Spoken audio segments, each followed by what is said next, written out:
आप जानते हैं, अगर लोहा काम में नहीं लाया गया तो लोहे पे रस्ट चढ़ जाती है, जंग लग जाती है। फिर उसको उतारने के लिए बहुत सारे ऐसे पेपर को घसने की जरूरत पड़ती है और उसके बाद वो अपनी रस्ट को छोड़ता है। एक बात हमेशा याद रखिएगा, अगर आप और मैं अपने माइंड को, अपने मन को नया नहीं करेंगे, ये ऑटोमेटिकली ओल्ड हो जाएगा। इसीलिए परमेश्वर ने हमें अपना वचन दिया है ताकि हम इसे पढ़ें और पढ़ने के द्वारा जो हमारा जो मन है वो एवरीडे नया और रिन्यू। लेकिन हमारी प्रॉब्लम ये है, हम जितने भी लोग यहां बैठे हैं, मैं सबकी बात नहीं कर रहा हूं, ये हो सकता है आप इस किताब को पढ़ रहे हैं, आपकी आंखें इसमें हैं, लेकिन ये आपके अंदर नहीं जा रहा। क्यों? क्योंकि जब हम कई बार वचन पढ़ते हैं हम वहां नहीं होते। मैं आप में से हर एक को कहना चाहता हूं, लिसन टू मी, डिप्रेशन से बाहर आने की सबसे पहली चाबी ये है, आप में से हर एक को हर दिन अपने आप को फीड करना सीखना पड़ेगा। हर दिन अपने आप को फीड करो। आप जानते हो, आप एवरीडे अपने आप को फीडिंग देते हो, लेकिन आपको पता नहीं चलता। मैं आपको एग्जांपल देता हूं, आप जो देख रहे हैं, आप जो सुन रहे हैं, वो एक तरह की फीडिंग है। ये एक तरह का खाना खिलाना है। आप जो देखेंगे, आप जो सुनेंगे, वो आपके अंदर आएगा और वो आपकी जिंदगी को चलाएगा। इसीलिए बाइबल कहती है, ध्यान दो कि क्या देखते हो और क्या सुनते हो। आज का वचन विशेष उन लोगों के लिए है जिनकी लाइफ में उनको पॉजिटिव रहने में बहुत स्ट्रगल करना पड़ता है। नेगेटिव तो वो ऑटोमेटिकली हो जाते हैं, और मैं आपको कंडेम नहीं कर रहा हूं। आप जानते हो ये क्यों है? ऐसा क्यों है? क्योंकि आपने और मैंने अपना माइंड दुनिया की हर इंफॉर्मेशन के लिए खोल के रखा है।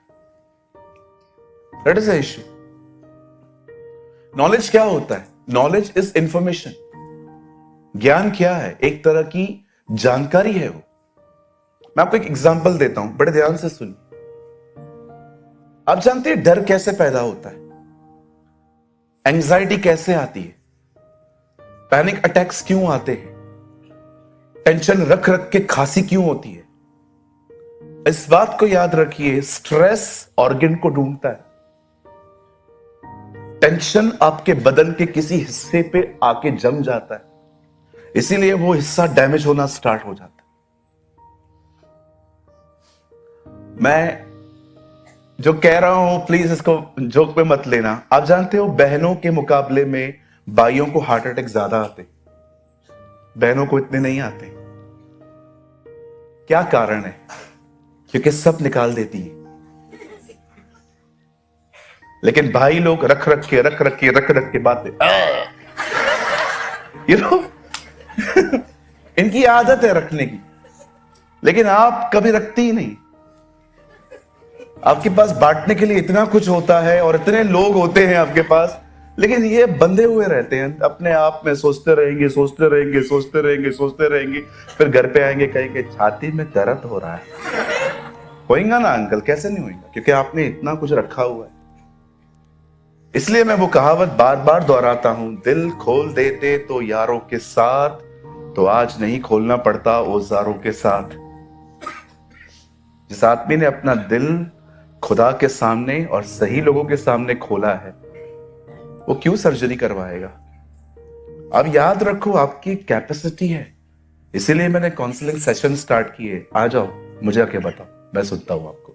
कई बार मैं अंदर बैठा रहता हूं, 15-15 मिनट लोग आते हैं, हर एक को देता हूं, कभी कभी कम भी देता हूं। एक ही प्रॉब्लम बार बार बताते हैं और मैं किसी को भी नहीं कहता हूं बस करो, बहुत हो गया, बोल, क्योंकि मुझे पता है कोई नहीं सुनता इनको, और अगर ये मुझे सुनाएंगे ना, फ्री हो जाए।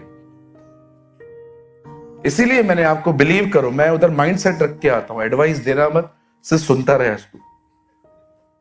इसलिए मैं प्रचार से पहले थक जाता हूं।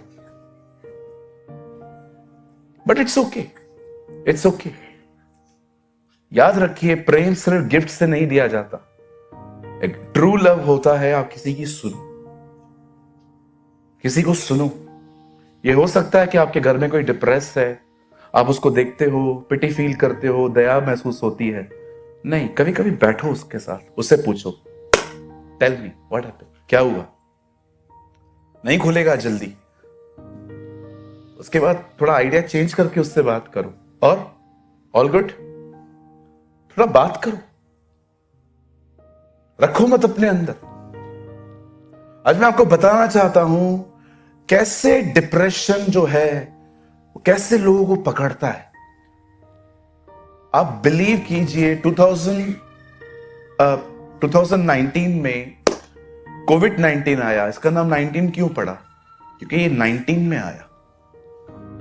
जब कोविड आया, कोविड कैसे स्प्रेड हुआ आपने देखा? एक दिन आया जब मैंने न्यूज देखा कि कर्नाटक में एक लड़के को जुकाम हुआ, और जब वो डॉक्टर के पास गया तो डॉक्टर ने सिम्टम्स बताया कि इसको कोविड है। पहला केस वहां से पकड़ा गया था। उसके बाद वो कोविड जो है आहिस्ते आहिस्ते फैलती गई, फैलती गई, फैलती गई। आप बिलीव कीजिए, मैंने सेम देखा है, डिप्रेशन कोविड की तरफ फैला हुआ है आज। आप बहुत लोगों से मिलके देखिए, कोविड से ज्यादा आज डिप्रेशन फैला हुआ है। आपको हर 3 में से एक आदमी आज कोविड में डिप्रेशन में दिखाई देगा। क्या है depression? Depression means depress, no hope, wrong mindset. जरूरी नहीं है कि डिप्रेशन में जो है उनकी आंखें ब्लैक होती हैं यहां से, या हो सकता है वो बाल नहीं बनाते हैं। यह भी हो सकता है कि आप एकदम डिसेंट हो पर आप डिप्रेशन में हो। That's called depression. और विश्वास कीजिए, अगर आप इस डिप्रेशन को लेकर डॉक्टर के पास जाएंगे, वो आपको ये नहीं बताएगा कि आपके पीछे डीमन है, वो कहेगा केमिकल इश्यूज है। जैसे केमिकल इश्यूज, आपके जो अंदर के आपके जो तत्व हैं, जो आपकी मानसिकता है वो हिली हुई है, और फिर वो आपको कहेंगे अधिक सो जाओ, टाइम पे खाना खाओ, एक्सरसाइज करो। मैं इन सब के खिलाफ नहीं हूं, अच्छी बात है, बाइबल भी कहती है अपने देह की रक्षा करो। लेकिन मैं आपको कहना चाहता हूं, सिर्फ ये रास्ता नहीं है। आप याद रखिए, ये जो चीज है ये एक स्पिरिचुअल चीज है। इसको स्पिरिचुअलिटी से ही खत्म किया जा सकता है। क्यों बाइबल कहती है कि जब एस्तर राजा के घर में जा रही थी बात करने के लिए कि यहूदियों को मत मार, उसने क्या कहा? जाओ उपवास करो, क्योंकि वो जानती थी प्रॉब्लम जो दिख रहा है वो नहीं है, प्रॉब्लम कुछ और है, और उसको डीलिंग के लिए फास्टिंग करनी है। आप डॉक्टर के पास जाएंगे, वो आपको कहेगा केमिकल इश्यूज हैं, ये है वो है, लेकिन प्रॉब्लम सिर्फ ये नहीं है, प्रॉब्लम उससे बढ़कर है। और मैं आप में से हर एक को कहना चाहता हूं, चाहे कितना भी गहरा डिप्रेशन क्यों ना हो, यीशु ठीक कर सकते हैं उसे। Jesus will heal. आप कितने भी डिप्रेशन में क्यों ना हो, सबसे पहले मैं दुआ करता हूं आपके लिए कि खुदा आपको यहां से बाहर निकाले, क्योंकि मुझे पता है ये बहुत गंदी चीज है। इट्स अ डेडली थिंग, बहुत गंदी चीज है, सोने नहीं देती ये चीज। आप बिलीव नहीं कर सकते, मैं नींद की गोली लेने के बाद भी नहीं सो पाता था। ऐसी गंदी हालत थी मेरी जो मानसिक, मेरी जो मेंटल हेल्थ थी ना, इतनी बिगाड़ के रखी थी मैंने, इतनी बिगाड़ के रखी थी। और आज भी आप देखिए, कई सारे जो लोग होते हैं ना, वो समझ नहीं पाते कि प्रॉब्लम है कहां पर। यार कितना चिल्लाता है पास्टर, फेथ रखो, फेथ रखो, विश्वास करो। यार पूरी चर्च झूमती रहती है, पूरी चर्च आमीन बोलती है, मेरे अंदर से क्यों नहीं निकलता? मैं क्यों नहीं बोल पाता आमीन? मैं क्यों नहीं बोल पाता pastor ji I receive it in Jesus name? मैं बिलीव करता हूं क्यों है मेरी ऐसी हालत? आज समझिए, मैं आज मैसेज को बहुत छोटा प्रीच कर रहा हूं। मुझे आज स्पेशली दुआएं करनी है आप लोगों के लिए, क्योंकि ये सिर्फ केमिकल इश्यूज नहीं है, ये थोड़ा अलग प्रॉब्लम है। डॉक्टर जब देखता है कहता है यार आपको तो, अगर पहले आप देखिए, अगर आप किसी भी डॉक्टर के पास जाएं, वो पहले आपसे पूछते हैं कितना सोते हो। 3 क्वेश्चंस उसके कॉमन रहते हैं। कितना सोते हो, खाना क्या खाते हो, कितने बजे खाते हो, एक्सरसाइज करते हो। वो पहले आपके डाइट में ये 3 चीजें डालता है, पहले ये करो, बाद में मैं आगे आपसे बात करूंगा। आप देखिए इतना जल्दी वो मेडिकेशंस भी नहीं देते, वो पहले आपको ये 3 चीजें लिख के देते हैं, क्योंकि उनको जो दिख रहा है वो वही कर रहे हैं बेचारे। लेकिन अगर आप प्रभु के पास आओगे तो आपको कहेगा नहीं बेटा, जो तू देख रहा है ना उतना नहीं है, इससे कुछ आगे है ये बात, तो उसको वैसे ही डील करना पड़ेगा। सब तैयार हैं? yes. हम शुरू करें? Okay, let's start. और मैं आपको बताना चाहता हूं जड़ क्या है। बता लगाइए। Open your Bible with me, the book of genesis chapter 3। आप मेरे साथ खोल सकते हैं उत्पत्ति की किताब, उसका 3रा अध्याय और पहला वचन। यहोवा परमेश्वर ने जितने बनेले पशु बनाए थे उन सब में सर्प जो था वो दूर था, इट वॉज क्राफ्टी। और स्त्री ने उससे कहा, क्या सच है कि परमेश्वर ने कहा कि तुम इस वाटिका के किसी वृक्ष का फल न खाना? यहां देखिए, शैतान के द्वारा बोला गया बाइबल में ये पहली बात है और ये क्वेश्चन है। That's a question. ओके, इसको इंग्लिश में लगाइए, ERV में। The snake was most clever of all the wild animals that the Lord God had made. Spoke to the woman and said, Woman, did God really tell you that you must not eat from any tree in the garden? आइए सब सामने देखिए। धीरे बोलना मेरे nature में नहीं है, लेकिन मैं फिर भी अपने आप को पकड़ के आज धीरे से बोल रहा हूं ताकि आप एक भी चीज को मिस न करें। यहां देखिए, यहां देखिए, अगर आपके घर के बाहर एक आंगन है, अगर आपके घर के बाहर एक गार्डन है और उस गार्डन में एक ट्री है, इट्स अ ब्यूटीफुल ट्री, एक खूबसूरत ट्री है, और एक दिन आप बाहर निकले और आपको आदत है अपने गार्डन में घूमने की, और एक दिन आपने क्या देखा कि आपके पेड़ में जो मैंगोस थे वो कुछ अच्छे नहीं थे। अब आप अंदर जाएंगे, कैंची लेके आएंगे और उसे काटेंगे। लेकिन 3 दिन के बाद जब आप वापस गार्डन में जाओगे और अगर आपको ऐसे फल फिर से मिलेंगे, आप फिर से कैंची लेंगे, काट देंगे। पर कभी आपने यह सोचा है ये गंदे आम आते क्यों, अच्छे आम क्यों नहीं आते?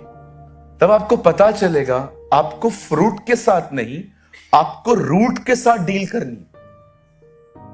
फ्रूट दिखता है, रूट दिखती नहीं है। यीशु ने कहा हत्या न करना, ये फ्रूट है। उसके बाद यीशु कहता है, मैं तुमसे कहता हूं गुस्सा मत करना, वो रूट है। एंगर वाला व्यक्ति मर्डर करता है। यीशु ने कहा तुम सुन चुके थे पराई स्त्री को छूना मत, पाप मत करना, पर मैं तुमसे कहता हूं मन में भी मत सोचना। वो जानता था जो पलंग पे होता है वो फ्रूट है, लेकिन ये स्टार्ट होता है माइंड से, ये रूट है। इसलिए जॉन द बैप्टिस्ट जीसस की मिनिस्ट्री के बारे में कहता है, देखो अब वो कुल्हाड़ा लेकर आएगा और जड़ को काटेगा। आप बहुत सारे जो लोग हैं इन दिनों में ये देखते हैं कि क्या हो रहा है, क्या हो रहा है, क्या हो रहा है। एक दिन मैंने बहुत शिकायत की थी प्रभु से, क्या हो रहा है मेरे साथ, क्या हो रहा है मेरे साथ, क्या हो रहा है मेरे साथ। और मुझे पवित्र आत्मा ने कहा ये बोलने से कि क्या हो रहा है बेहतर है ये बोल, प्रभु तू क्या सिखाना चाहता है, ये ज्यादा बेहतर है। अब सुनिए रूट क्या है। यहोवा परमेश्वर ने जितने बनेले पशु बनाए थे उन सब में सर्प दूर था, और उसने स्त्री से कहा क्या सच है कि परमेश्वर ने कहा कि तुम इस वाटिका के किसी वृक्ष का फल न खाना। यहां देखिए, आप जानते हैं जब परमेश्वर ने आदम और हवा को बनाया और गार्डन में रख दिया, उस टाइम पे डेविल कहां था? वहीं पर था। उसे सब सुना था कि खुदा क्या कह रहा है, बट उसका नेचर है चीजों को मैनिपुलेट करके बता। और आप देखिए, जो उसके साथ टच में रहेंगे ना, वो भी उसकी तरह ही रहते, चीजों को मिक्स करके बताएंगे।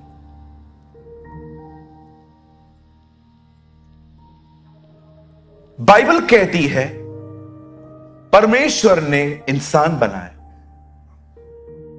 और जब परमेश्वर ने मनुष्य को बनाया तो बाइबल कहती है उसने मैन में से हड्डी निकाली और उसको मांस दिया। इसलिए बाइबल कहती है उसका नाम वुमेन रखा गया, क्योंकि वो मैन से बाहर आ रही है। और जब परमेश्वर ने उनको बनाकर एक खूबसूरत गार्डन में रखा और परमेश्वर ने उनको कहा, क्या तुम इन सारे फलों को देख रहे हो? हां, सब खा सकते हो, ओके, एक फल छोड़ दो, क्योंकि जिस दिन तुम उसे खाओगे तुम्हें पता चल जाएगा क्या गलत है क्या सही है।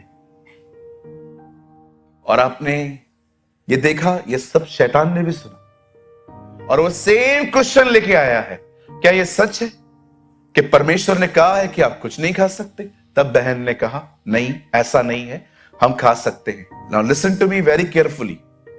कहां से डिप्रेशन स्टार्ट होता है? कहां से डिप्रेशन स्टार्ट होता है?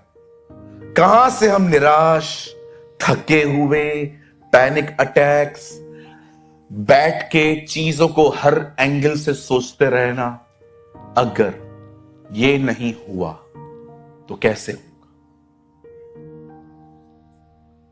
बाइबल नहीं कहती है फ्यूचर प्लान मत करो, बाइबल नहीं कहती है कि कल के बारे में न सोचो, बाइबल कहती है कल के बारे में चिंता मत करो। एक वचन बताइए बाइबल में जहां लिखा है पैसा सेव मत करो। एक वचन बताइए। बाइबल कहती है मनुष्य की कल्पना यहोवा पूरी करता है। कल्पनाएं करेंगे तो पूरी करेगा ना। बाइबल प्लान करने के खिलाफ नहीं है। अभी सोचो, मेरी एक बहन यहां पर बैठी हुई है, आपकी एज 30 है, मैरिज नहीं हुआ है, जॉब भी हिलता रहता है आपका, कुछ भी सब केओस है, सब मैस हुआ है। अब देखिए, आप यहां बैठे और आप बैठ के सोच रहे हैं 28 वालियों की शादी हो गई, जिसको देख के लगता था इसकी कभी नहीं होगी, उसकी भी हो गई। मेरा न जॉब, न मेरा काम, न मेरी मैरिज, कुछ भी ठीक नहीं है। यहां तक सोचना कुछ गलत नहीं था। अब देखो कंसर्न वरीज में कैसे जा रहा है।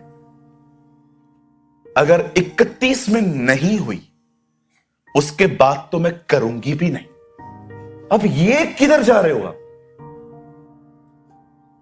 बच्चा स्कूल नहीं आता, हर पेरेंट सोचेंगे बच्चा किधर है, लेकिन अब आप ये सोच रहे हो उसको कौन उठा के लेके गया, कहीं किडनैप तो नहीं हुआ। आपका बच्चा कभी किडनैप नहीं होगा, क्योंकि किडनैपर को इतने पैसे नहीं है कि वो आपके बच्चों को पिज्जा खिलाएगा बैठ के, सेम डे पे वापस देके जाएगा और कहेगा ये लो तुम्हारा बच्चा, इसको रख के मैं कर्जे में आ जाता। बोलिए बाजू वाले को, आपका बच्चा कभी किडनैप नहीं होगा। वो दिन चले गए जब बच्चे किडनैप होते थे, सस्ते होते थे बच्चे। आजकल के बच्चे, वो किडनैपर के घर पे भी जाएगा, ठीक है अंकल मैं रहेगा, मेरे को मोबाइल दे दो। अरे बच्चा बोलेगा इतना कंफर्टेबल है, रोएगा नहीं, पैसा कहां से आएगा। सो डोंट वरी, हम लोग प्लान नहीं करते, हम लोग वरीज में चले जाते। कंसर्न करो ना। आप मेरे को आके कहोगे पास्टर नाक पे क्या हुआ? सिस्टर इन्फेक्शन है। ओके पास्टर, मैं आपके लिए प्रेयर करूंगी, मुझे यही चाहिए। लेकिन आप पास्टर देख लो खुद को, इसको कहते हैं मुझे भी परेशान कर रहे हो अभी आप। अरे आप क्यों चिंता कर रहे हो? कंसर्न रखो ना। आप देख रहे हो कोई चीज अनसेटल है, उसके लिए प्रेयर कर दो। चिंता क्यों कर रहे हो? ले मेरे बच्चे, पॉलिसी रखी है तेरे नाम पे, 2030 में 2 लाख मिलेगा तेरे। अरे उससे पहले यीशु आ जाएगा। अपने बच्चों को ये मत बोलो मैंने ये रखा है वो रखा है, ठीक है, लेकिन उनको ये भी तो बोलो प्रभु आने वाले हैं।